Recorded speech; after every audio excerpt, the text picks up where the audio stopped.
Chères internautatrices, chers internautateurs, bienvenue dans ce nouveau Strip Track spécial manga et plus spécialement spécial 20th Century Boys avec Monsieur Christophe à mes côtés. Bonjour, Dr. Mops. Ben, bonjour, ça va bien. Donc là, on était en train d'essayer de tenir cette collection entière. Là, tu vois. Ça donne un petit côté garde-livre. Ouais, c'est ça.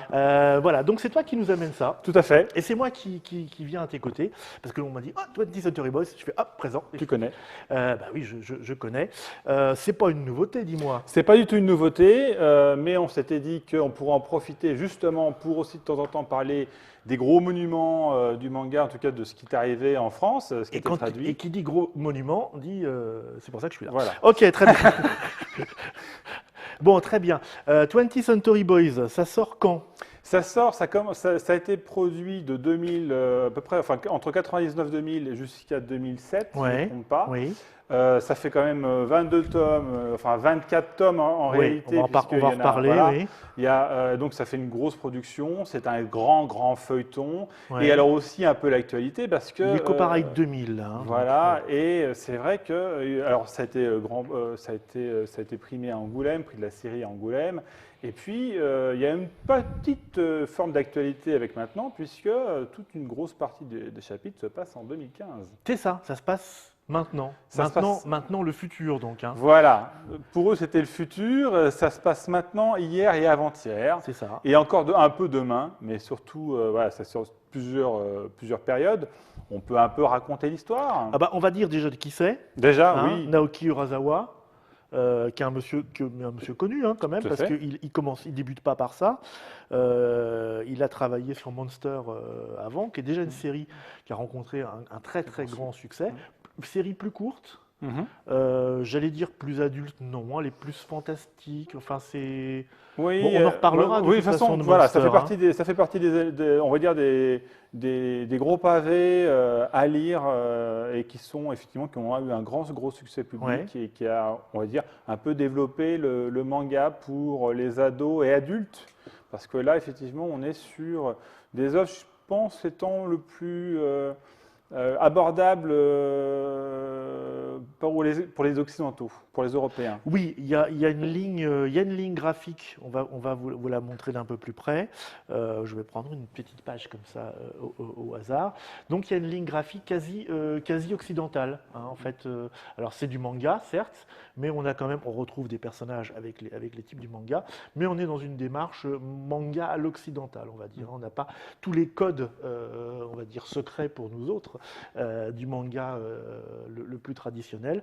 Là, on est vraiment dans un récit avec un traitement réaliste et puis une narration qui a fait tout son succès. Les deux ont fait son succès. Bon, alors, ça démarre comment? De quoi ça nous cause? Parce que là, on se dit, ça fait beaucoup à lire quand même. Ça fait beaucoup à lire. Alors, c'est une grosse intrigue.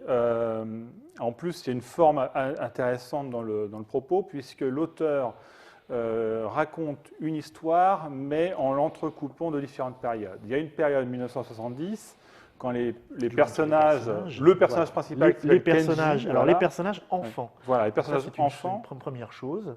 Avec ce signe mystérieux, là on ne le voit pas bien, mais qu'on va retrouver. Oui, tout on va au le long. retrouver. On va vous expliquer ce que Voilà.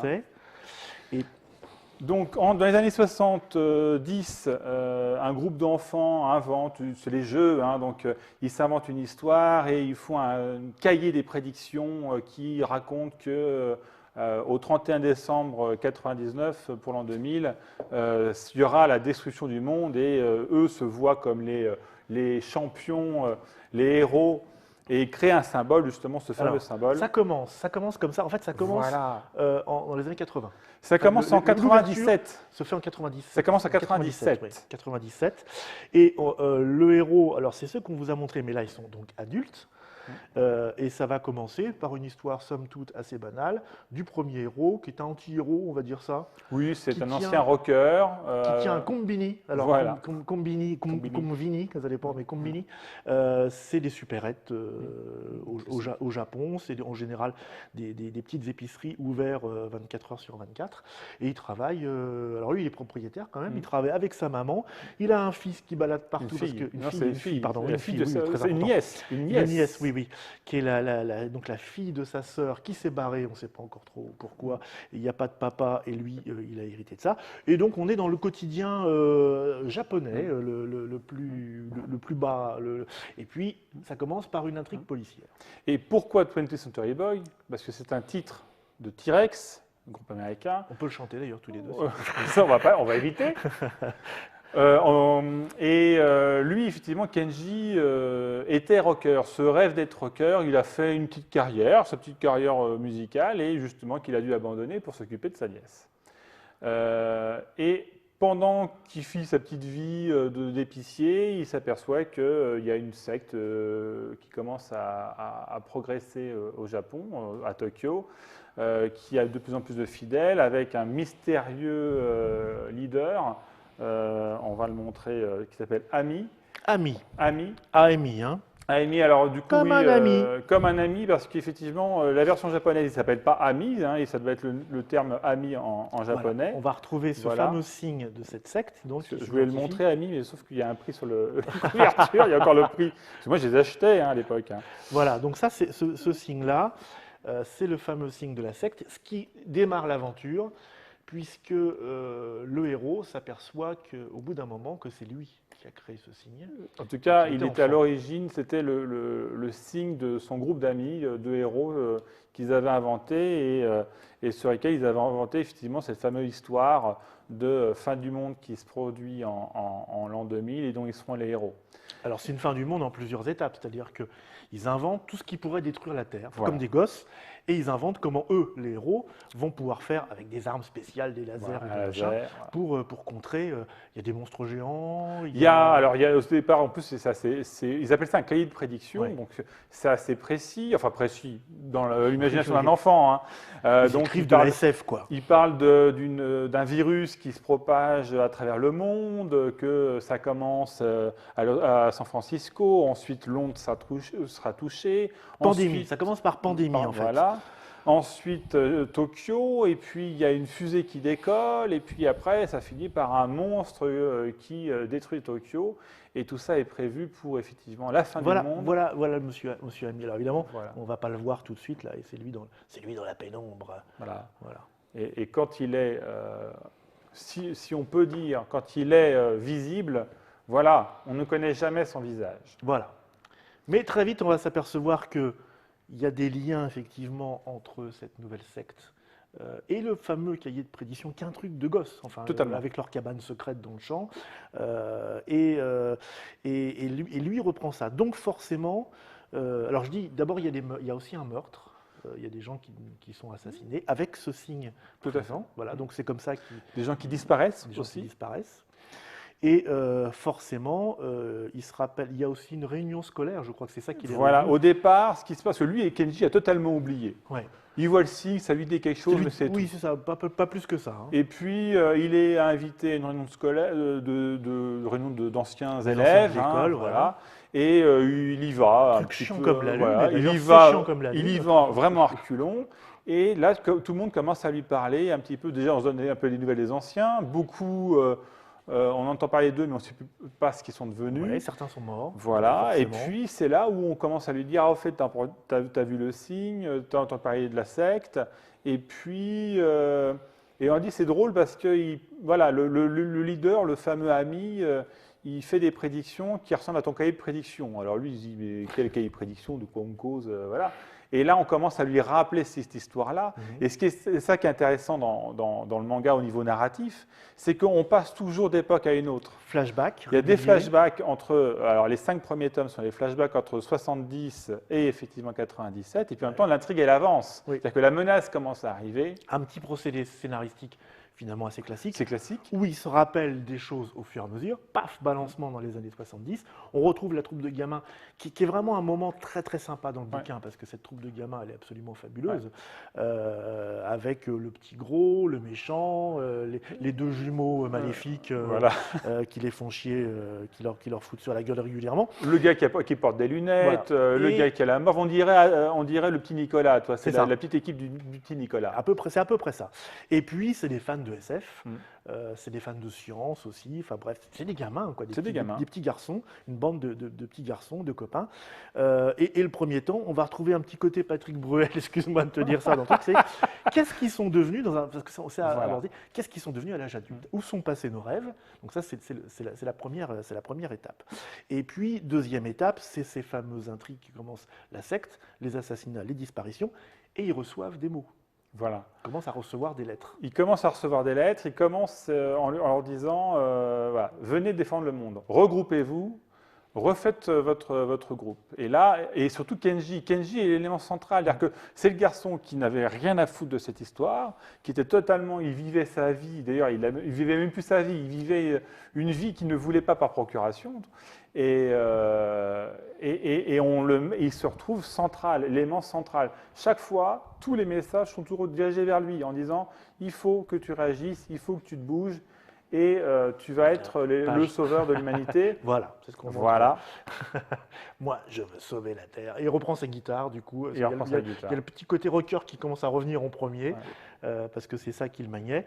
Voilà, donc il y a toute une jolie histoire sur où sont passés nos rêves d'enfance.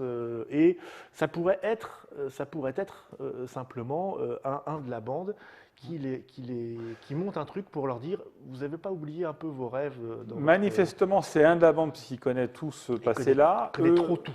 Il connaît trop tout. Et justement, effectivement, comme tu dis, le seul qui n'a pas oublié ses rêves d'enfant, c'est Ami, et c'est vraiment la menace. Et il va leur imposer de se retrouver, de se réunir.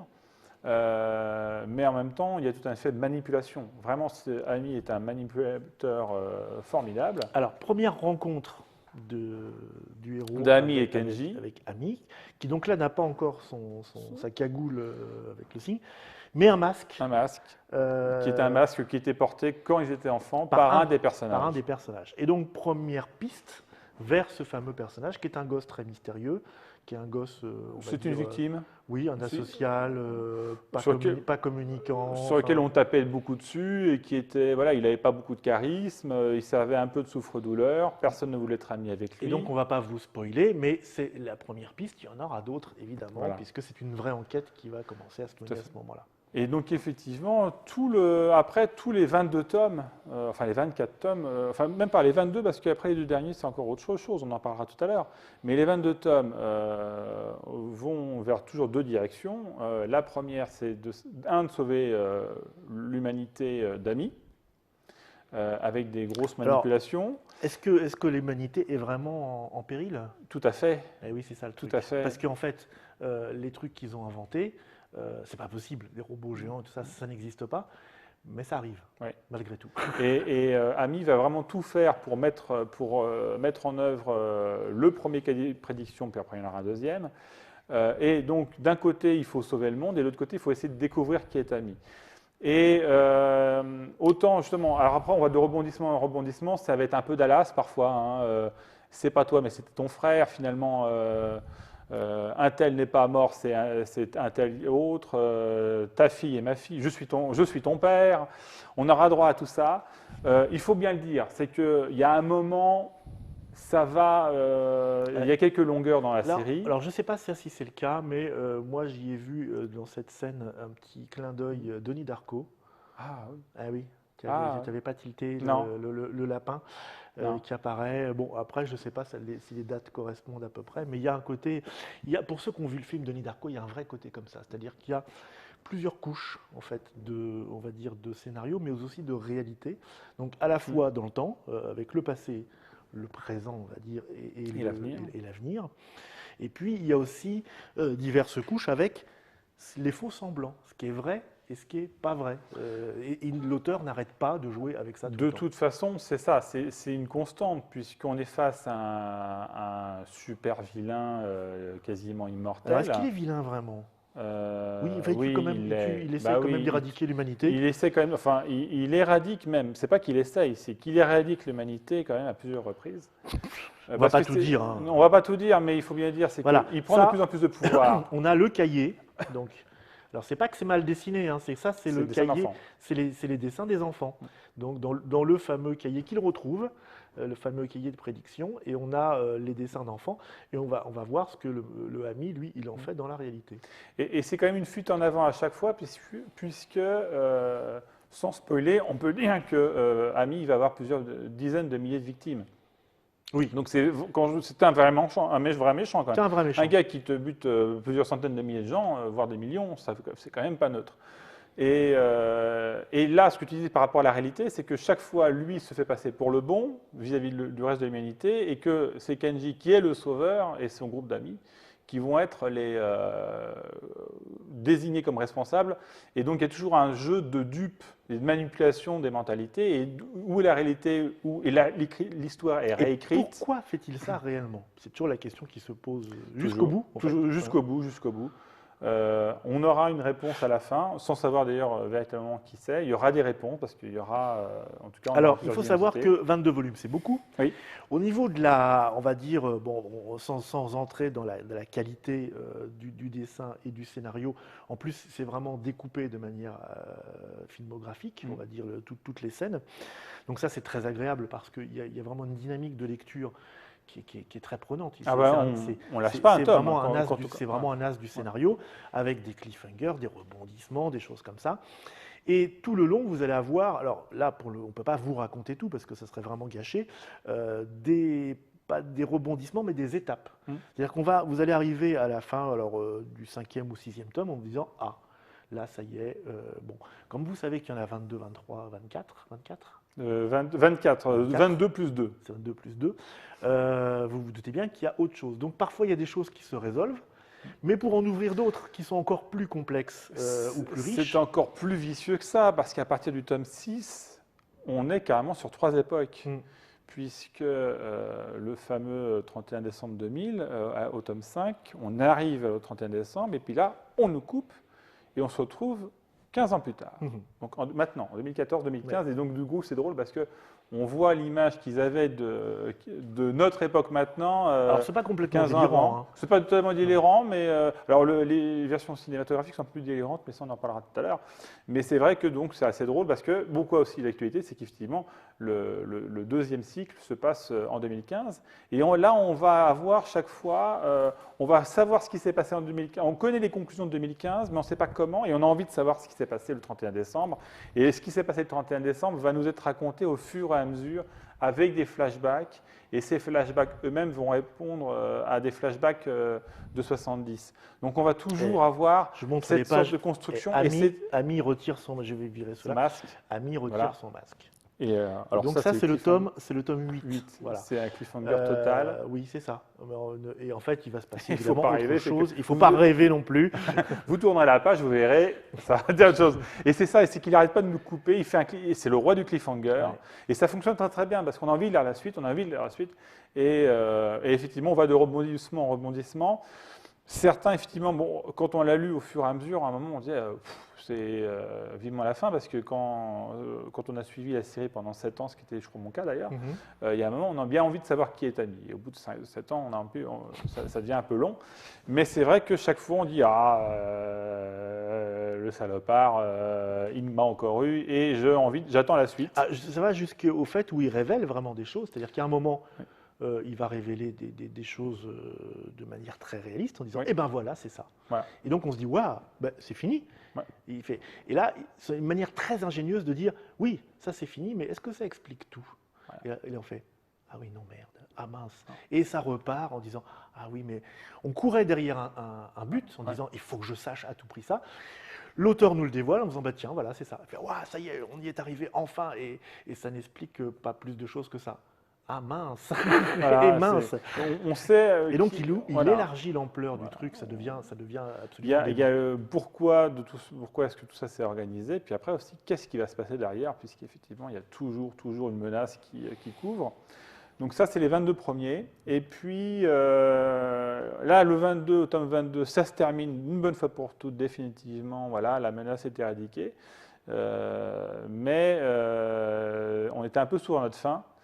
Et ensuite, on est sorti le 21 Century Boy en 2 tomes, Alors qui c'est est une toujours le forme de problème de ce conclusion. genre de série à mystère, un petit peu comme Lost, c'est qu'on se dit, bon, est-ce qu'on ne nous emmène pas dans un pack, c'est-à-dire c'est le célèbre piège à con, est-ce qu'il y a une fin? Est-ce qu'il y Voilà. a une fin? Est-ce qu'il y a une fin? Donc la réponse ici est oui, mais. Mais non. Oui, mais. Oui, mais non. Donc, il y a une conclusion qui se fait en 2 tomes. Il y a une vraie Je ne conclusion. sais plus où est le deuxième tome du 21. C'est pas grave. Il est là, monsieur. Il est là. Non, ça c'est pour Ah oui. 20. Ah oui, 20. le deuxième tome du 21. Ah oui, Du 21. parce que la série s'appelle évidemment 20 Voilà, c'est lui. Là. Century Boys, puisque ça se passe au XXe siècle. Mais évidemment, la fin se passe au XXIe. Donc les deux derniers voilà. s'appellent 21 Century Boys. Donc, et là, on est sur le 21 Century Boy, qui est le chapitre de fin. Et je crois qu'il l'a fait à part avec cette fameuse couverture. Alors il n'était pas obligé. On va la montrer un peu plus. Il n'était pas obligé. Ça a été réclamé par les. Ah oui. Ça a été réclamé par les lecteurs, évidemment. Oui, parce que non, il faut quand même dire que ça se finissait quand même sur. Il manquait des choses. Ah bah oui. La fin était, il manquait vraiment une conclusion. Et cette conclusion, justement, elle est très philosophique, puisque elle explique que finalement tout ça n'est pas grave, on va dire. C'est-à-dire qu'il remet l'importance des choses où elles doivent Voilà. être. C'est-à-dire que depuis le début, il nous mène il nous mène pas en bateau. Il nous fait vivre une vraie saga avec des tas de problèmes à résoudre qui vont être résolus la plupart au fur et à mesure. Et il arrive à la fin en disant mais est-ce que c'est vraiment ça l'important? Est-ce que derrière tout ça, c'est de ça que je veux parler? C'est que finalement, même l'identité d'Amy n'est pas importante. L'important, c'est de savoir pourquoi est-ce qu'il a fait ça et qu'est-ce qui aurait permis d'éviter ça. C'est ça le propos. Et du coup, on a une fin assez philosophique et assez sympathique. Ah, on a un vrai propos social. Voilà. C'est-à-dire qu'il y a un moment, on ne vous expliquera pas pourquoi, mais le méchant va disparaître. Ou elle va être remplacée, ou enfin bref. Et on s'aperçoit que à l'initiative de ça, il y a sans doute un homme, mais que la machine se met en route et qu'ensuite la machine s'alimente d'elle-même. C'est-à-dire qu'on est dans un mécanisme qui fait qu'il n'y a pas besoin d'un leader. Et c'est ce qui est expliqué dans 20th Century Boys, c'est-à-dire qu'à partir du moment où un mouvement est lancé, la récupération par chacun de nous de petits bouts de ce mouvement va créer quelque chose d'absolument infernal, là pour le coup. C'est aussi, on va dire, une espèce de dénonciation moderne de l'autoritarisme, enfin de la manipulation des foules, de la manipulation. Et de la volonté des foules d'être manipulées. C'est ça, essentiellement. Parce que il y a clairement une question par rapport à la crédibilité des choses. Finalement, Amy fait des prodiges, mais on sent bien à chaque fois que derrière les prodiges, il y a quelque chose. Et c'est là où on voit que les gens qui le suivent veulent être bluffés. C'est ça, c'est un peu ça le propos, c'est comme les foules sont manipulées, mais elles veulent être manipulées. Ouais, est-ce qu'elles cherchent vraiment à connaître la vérité ou est-ce qu'elles connaissent la démonstration? Voilà. Et c'est ce qui est proposé aux héros, c'est de dire, ben, enfant, vous aviez des idéaux. Alors que étaient des idéaux qu'une la praline, hein, parce que sauver le monde quand même, bon, c'est un peu... qu'est-ce qu'il en reste aujourd'hui? Et qu'est-ce que vous êtes prêt à mettre en œuvre pour que ces idéaux existent, parce que, a priori, même le méchant trouve que c'est des idéaux raisonnables. C'est-à-dire que lui, il veut qu'on sauve le monde. Et il dit, sauf que vous êtes des neuneux, et personne ne sauvera jamais le monde si on ne bouge pas son cul et qu'on reste dans sa supérette de crotte. Alors moi, je vais vous forcer. Et puis si ça marche pas, tant pis, j'aurais forcé, ça aura marché quand même. Et c'est ça tout le propos de toute la série. Est-ce que le monde finalement mérite d'être sauvé? Est-ce qu'il va être sauvé? Et qu'est-ce qu'on est prêt, voilà, entre nos idéaux et notre bonne conscience qui nous dit je suis du bon côté des choses, qu'est-ce qui se passe quand on est confronté à une réalité un peu plus difficile? Est-ce que le discours se dit, enfin, les héros se disent ça au départ en disant non, non, mais attendez, moi j'étais môme, j'ai autre chose à faire là, j'ai ma maman, il faut qu'elle mange, il faut que je m'occupe de mon fils, enfin j'ai pas le temps de... Et lui dit, si, je vais vous donner le temps, moi, vous allez voir, si vous le faites pas, ben, j'éradique la planète. Et il y a aussi un propos sur l'exclusion, entre autres, dans la jeunesse, etc. Oui. Les enfants étant cruels, hein, c'est bien connu. Effectivement, il y a tout un propos sur l'exclusion et est-ce qu'il faut ouvrir les yeux ou pas? Est-ce que quand un gamin est abandonné, on le laisse sur le bord de la route ou est-ce que, en tant qu'adulte, on doit réagir? Voilà. Et le jour où on doit l'ouvrir et qu'en émettant un avis qui est contraire à ceux de l'opinion générale, on risque sa peau, on fait quoi? Voilà. Donc voilà. Donc petite couche. Alors vous pouvez lire ça premier degré, c'est-à-dire quasiment polar, polar fantastique. Oui, oui. Second degré, critique sociale et beaucoup de sociologie. Et puis une petite couche philosophique par là-dessus. Et les trois fonctionnent. C'est ça qui est absolu, qui fait de ce 20th Century Boys une série absolument incontournable Un grand classique. Un grand classique. Qui a été adapté au cinéma. Alors oui, au Japon. on va en parler de ça, parce que c'est très intéressant aussi l'adaptation au cinéma. Alors on ne vous a pas amené les DVD, mais il existe trois une trilogie, films, trois films de 2 heures chacun, japonaise. Ils ont quand même pris le temps, qui est très fidèle à la trame narrative de l'histoire, moins peut-être sur le fond. Mais en tout cas, qui est très très fidèle.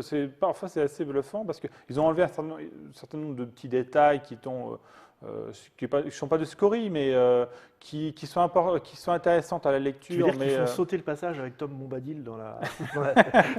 Il y a un peu de ça. Voilà. Mais en tout cas, ils enlèvent quelques éléments qui, on va dire, ont l'importance quand on veut comprendre l'intrigue, mais qui a peu d'importance si on se base juste sur l'aventure par elle-même. Et quand je veux dire l'intrigue, c'est sur le fond de l'histoire. Donc ils sont restés plus premier degré. Mais quand même, chaque fois, ça fait quand même 6 heures. Hein, oui, 6 heures, et alors pas rien. on va dire, c'est le souci. Si vous vous dites, moi, j'aime pas trop lire, mais cette histoire m'intéresse vraiment, je vais plutôt aller mater les films, je dis attention. Attention, pourquoi? Parce que, comme tu le disais si bien, le film est une adaptation au plus près. Et alors, quand on a lu la série avant d'avoir vu le film, c'est carrément magique. C'est-à-dire qu'on voit des images, c'est les cases de la BD. C'est vraiment les cases de la BD, mais oui. c'est pas de l'animé. Hein. On est dans du prise de vue directe. Prise de vue avec des vrais gens. Et on reconnaît tout, mais le moindre détail, des séquences complètes, les personnages ressemblent. Enfin, c'est vraiment absolument ahurissant.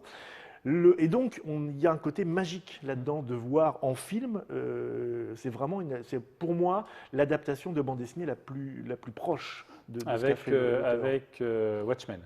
Avec Watchmen peut-être, voilà. Mais là on est dans un domaine que je connais moins. Je te laisserai la responsabilité de ça. Par contre, ceux qui n'ont pas vu la série mais qui aiment le cinéma regardent ce film en disant c'est bizarre, c'est pas désagréable. Mais tu comprends pas tout, il manque des trucs. C'est pas très bien construit. C'est pas parce que c'est un film au service de la BD et non pas une BD au service du cinéma. Et donc ça c'est vraiment une démarche très très intéressante, très casse-gueule aussi. Et du coup les films n'ont pas été extrêmement populaires chez nous. Enfin ils sont sortis d'abord uniquement en DVD. Oui voilà, c'était très discret quand même. Faut bien le dire. Déjà tout ce qui est adaptation de manga et de comics ou de franco-belge au cinéma, même s'il y en a de plus en plus maintenant, mais à l'époque ça ne se faisait pas du tout, donc c'est clairement passé à côté. Et puis c'est vrai que, comme tu dis, il manque des clés de lecture. Il y a des personnages qu'on voit apparaître dans le film. C'est là qu'on voit que le cinéma peut être plus ras des pâquerettes en fait, dans sa réalité, on va dire. Parce qu'on garde, on garde l'action, mais quand tu ne connais pas le propos, tu dis quelle est l'importance du personnage, qu'est-ce qu'il vient faire, qu'est-ce qu'il fout là, alors qu'effectivement, il y en a certains qui avaient une force, parce que c'est ça qui est intéressant avec le manga, c'est qu'on est sur une forme narrative lente, on prend son temps. Si on veut développer une séquence psychologique pendant 15 pages, ils le font. Et le manga est fait pour qu'avec ses allers-retours aux différentes époques, il y a des moments où vous lisez un passage et vous vous dites « Ah oui, mais alors attends, On reprend les Tu premiers, reviens, on ouais. reprend les premiers, on fait, ah oui d'accord, ok, d'accord, ah oui la vache. Ouais, c'est ça. Et on a des clés de retour en arrière en faisant, parce qu'il y a tout prévu à l'avance quand même, hein, c'est pas, on n'est pas dans Lost là pour le coup. Non. Enfin, il y a des choses qu'il a dû inventer au fur et à mesure, Mm. mais il y a des choses on sent qu'il les a prévues Clairement. de longue date. Donc il pose des petites pierres, c'est un petit peu la magie qu'on retrouve dans les bouquins d'Harry Potter qui ont fait, leur succès, c'est-à-dire qu'elle pose des détails et ensuite on va avoir ce détail qu'on ne croit n'être qu'un détail, elle revient dans un volume après en disant non, c'est très important parce que c'est ça qui commence à ce moment-là. On revient en faisant mais elle en a vraiment parlé. Ah oui, la vache, c'était déjà là, j'ai rien vu. Et on a ouais. on a ce même frisson avec Ce qui fait que certains personnages qui sont secondaires ou qui ne sont qu'évoqués, Oui, voilà, l'absence de quelqu'un, on dit tiens, un Oui. tel il n'est pas là, on n'a pas de nouvelles. Le truc des gamins, ou la réunion des anciens, on dit un tel la il n'est sœur pas là, la sœur l'autre- qui a disparu. voilà, soit qui est disparu. La réunion des anciens où on dit oui, alors il y a un tel, il est mort, ou peut-être, ou au fond on n'a pas de nouvelles. Et puis finalement, ce petit message-là, on va s'apercevoir qu'il a une importance phénoménale et que le personnage en question, il va prendre de l'épaisseur et il va avoir un rôle parfois vraiment prépondérant dans l'histoire, en tout cas à certains chapitres de l'histoire. Et c'est ça qui fait effectivement la force de l'ensemble. C'est pour ça que c'est un tout. Il faut profiter du fait que maintenant on a tout. Je vous avoue que quand on a découvert la série et qu'on était sur les Ah oui, 5 on premiers est tomes, comme ça, tu vois, le temps était long, parfois on long. sentait nos dents pousser. Donc 20th Century Boys, on va résumer de Naoki Urasawa. C'est sorti chez Panini Panini Comics, tout à hein, fait. il faut le dire. Chouette édition d'ailleurs, on peut le dire. Ça coûte une dizaine d'euros chaque volume. C'est ça. C'est toujours d'actualité, donc on peut s'y mettre maintenant. Et ça, c'est vraiment un truc à ne pas louper si vous aimez le manga. Si vous ne lisez pas de manga, qu'est-ce que vous faites? Eh ben, ça fait partie justement des mangas qui peuvent être abordés à cause justement de ce côté où Très ça occidental. rejoint la BD occidentale. Donc on est vraiment dans un univers à la fois très japonais, mais avec un dessin réaliste. Qui peut plaire à tous ceux qui ne lisent pas habituellement de même manga. une narration qui n'est pas très C'est très asiatique. hollywoodien. hein. Ouais, Enfin, c'est non, ça. c'est pas hollywoodien. Mais- C'est vraiment une série. C'est-à-dire qu'actuellement, on est dans une époque où la série devient le moyen d'expression quasiment le plus populaire. Là, on est dans une vraie série. C'est-à-dire que je pense que plutôt que des films, l'adaptation en série aurait été vraiment géniale. Oui. Voilà. Un dernier mot à rajouter? Lisez-le. Ouais, moi, c'est un de mes coups de Ouais. cœur. Oui, voilà, clairement. Voilà. C'est un des purs. Un C'est un des pilier- monuments, un c'est un des pilier du monuments, manga. voilà, Ouais. du manga. Bon ben voilà, on va se quitter là. On vous reparle d'autres choses, mais D'autres, plein complètement de choses, différentes là, pour la totalement, prochaine rien à fois. voir. Et avec 20th Century Boys, vous pourrez écouter Children of Revolution de T-Rex. Pas Ouais. que de T-Rex, ça a été repris par Simple Minds, je crois. Mes souvenirs reviennent à des choses comme ça. Tu étais né, moi pas. Scorpion, je me demande, Scorpion n'avait pas fait une reprise aussi. Et nous, on se retrouve bientôt pour autre chose. Ciao, ciao.